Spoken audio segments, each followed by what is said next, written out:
started calling them Negroes. And so basically, once people started being called Negroes, the N word also started out of nowhere. Also, the word Nietzsche is a word that identifies an indigenous person, particularly the darker skinned people usually call each other Nietzsche's, but there are other. It's an indigenous word, so all indigenous people can use that word. But anyway, the point is that the term black came after that, after Negro went out of style. No Negroes, blah blah blah, because basically anyone darker than a brown paper bag, regardless of their culture and origin, was called a Negro. They were reclassified. And then again, during the 60s, the word was changed again. I'm assuming as a point of empowerment, even though there's been argument about that, because there are people who are quite angry.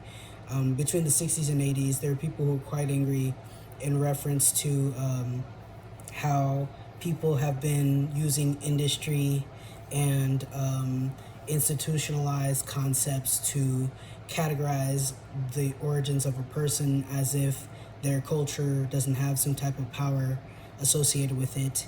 I do mean that literally it's complicated. Like if you haven't read my article called redantler.com, then you would probably be less aware if you are not aware of this already from some outside source. The good news is that there are people right now who are taking the time, who have power, are taking the time to add to the meaning of what the word black means, because just making it about what color somebody is weird, in my opinion. Yes, and I don't know how many protections come as a result of that. Another example is the word black, B-L-A-K, in Polynesia is another word of black, but people in Polynesia are not African in origin. So people in Polynesia also, they're Asian, essentially. And so long story short, they have dark skin, Negroid features, sometimes curly hair, sometimes straight hair, sometimes blonde hair. And the long story short is that the word black there can be understood in the same way that black is understood in North America. But this little gnat is irritating me. I'm gonna have to pop it after this. But long story short, it has a different cultural meaning, because in America, the word black is about people who came from slaves, I'm assuming, or it's about skin color. It's one of those two things. And long story short, the word black in Brazil is different, because in Brazil, it literally is about skin color, which is why Brazil has more than 70 skin colors that people can call themselves. Anything from pardo, which means brown, all the way to negro, which means black, all the way to blanco, which was white, and a whole bunch of other categories in between, because the shades of people there, like I said, that transatlantic waterway, one of the ways that people can go right off into Brazil. So Brazil, ancient Mexico, ancient Brazil, all of them had dark-skinned people in there, regardless of if the people had majority African blood or not. Because the thing about genetics is that the body often chooses for the strongest genetics for survival. So if the body has the option to choose something, genetically speaking, that will help that person survive outside during the day and produce the strongest body in different ways, then those genetics are going to be the parts that the body literally chooses for. So the body literally just puts the egg and the sperm together like this, and then it starts doing this and creates a person out of that. So the person is equally parts everything that is inside of them. It's not like some auto copy machine. We're not the lizards that just produce a carbon copy of the thing that came before it. That's not how human reproduction works. Human reproduction works by creating variety.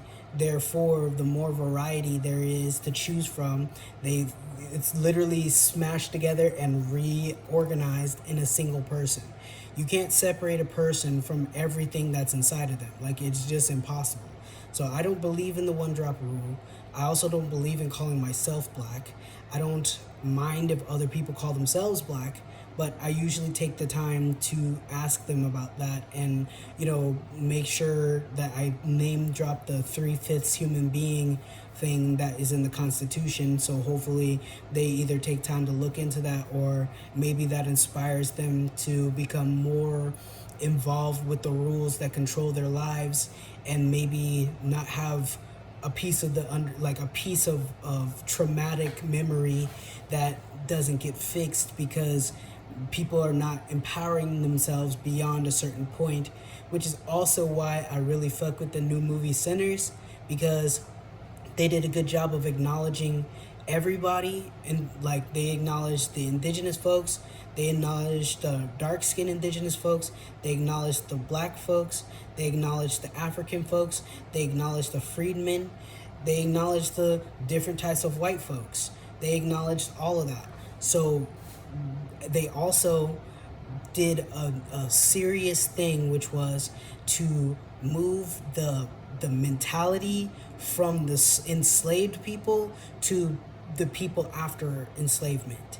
So everybody who watches that, everybody's mentality can move out of being, particularly people who identify slavery as the reason why they're black, move them from slavery, from out of slavery. Because if your culture is about slavery and only slavery, and not what was before that slavery and not what is after that slavery, that could be a large reason why you are stuck and you are thinking about the horrible things that have happened, and not knowing and acknowledging the reasons and ways in which you have power now, and in what ways that power now can be adjusted to the ways that you need to adjust it.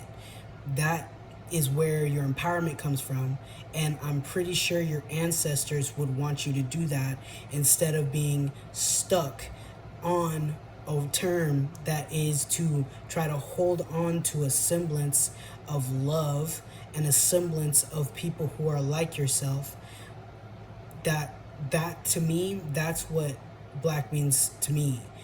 Black, like when I'm the person who sometimes gets backlash from people because they'll try to associate with me, as if I'm like a person from the same culture. And I have some memories of being in the culture, of course. But in terms of my culture is very different. So long story short, I've gotten good at navigating the negativity that comes on the other side of not accepting the term black from another person who calls themselves black. Because usually what happens is, I think it's a form of rejection, or like people feel rejected, which is not great. That's really horrible, particularly because, everyone has the right to self-certify and self-assert who they are and where they come from. And understanding the rules and the titles and the cultural regulations and the differences in how people come to earth through cultures into their current bodies and their current forms, that's all a form of power and self-knowledge that people who do not go into the details about themselves are missing giving that information. So the reason why historically that's been a problem is because both dark-skinned indigenous people, shout out Nipsey Hussle and everybody else that's that same archetype that Tupac like those dark-skinned indigenous people, they got killed, right? And then there's the other side of it, which is, culturally speaking, if you're talking about African Americans, which was the part that came in the 80s after black, so the African Americans also got killed. By the way, MLK said a man ostracized in his own land. Like, do you understand? Like, that man was indigenous too. So long story short, the whole thing was, before now, it was really dangerous for both dark-skinned indigenous people and African descended people to come out of forms of slavery of the mind and spirit. So there's so much support now, and the fact that it's even gotten to the point where it's showing up in movies, that open door, the support and stuff. It's just a matter of time before people like start learning about themselves, reconnecting to themselves, and I couldn't be happier about that. But one of the main things that I will not call myself is black. And I hope now you have a better understanding of this. It's not because of it's because of this culture. It's because black is a corporate creation. And I don't identify myself with most corporate creations. I identify myself with the people that I came from, the literal cultures and bloodlines and, yes, and heritages and nationalities that come through literally to me, that I've had conversations with, that I looked in their face to face, that showed me love over time and over the years. Those people, and I'm talking about the people that it relates to, those people have already told me who I am. So those people telling me who I am is important, because very few of them, even one of them maybe, would say the word black. So that's all I have to say today. But shout out to all the black people out there. Hopefully you're taking your time to grow and also fortify the culture at which you have connected to, and hopefully you connect that culture firmly to an old nation of yours that will give that power to where and how it's supposed to be going to people. Have a good day.